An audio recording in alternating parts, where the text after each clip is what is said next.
స్కూల్లో చెమట బట్టి ఎంత తడిచిపోయినా, విసుగుబుట్టినా స్కూల్ నుంచి బయటికి రాంగానే అమ్మని చూసాడంటే ఇంక ఫుల్ హ్యాపీ అనమాట. ఇంక నవ్వులో పువ్వులేను. ఇంక ఇంటికి తీసుకెళ్తుండంగానే ఇంక ఆటలు మొదలుపెడతాడు. ఇంటికి రాంగానే ఇంక ఇలాగ పడుకొని, "మమ్మీ నేను అలసిపోయాను మమ్మీ నాకేదైనా గావాలి మమ్మీ" అని అయితే అడుగుతాడనమాట. అడిగేటప్పుడు ముద్దు ముద్దుగానే ఉంటాడండి. కొన్నిసార్లు మొండికేస్తాడు చూడండి, అప్పుడైతే భలే కోపమొస్తది నాకు.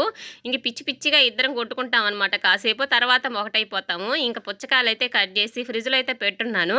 ఇంక నేనే చేస్తాను మమ్మీ అంటున్నాడు. ఒరేయ్ అది గాని జారి పడిందనుకో ఇల్లు మొత్తం పుచ్చకాయ జ్యూస్ అయిపోయిద్దిరా వద్దురా నాయన అని చెప్పి ఇంక జాగ్రత్తగా నేనే వేస్తానురా అని చెప్పి వేస్తున్నాననమాట. దాంట్లో నిమ్మకాయి ఇవన్నీ కూడా కావాలంట. నిమ్మకాయ నీళ్ళలాగా ఉండాలంట ఇవాళైతే మటుకు. సరే తీసుకురారా అంటే అన్నీ తీసుకొచ్చి దగ్గర పెడుతున్నారు. ఇలా దగ్గర పెట్టినప్పుడు చేయడానికి కష్టమే ఉందండి. హ్యాపీగా 5 నిమిషాలకు పని అయిపోయిద్దనమాట నాకైతే మటుకు.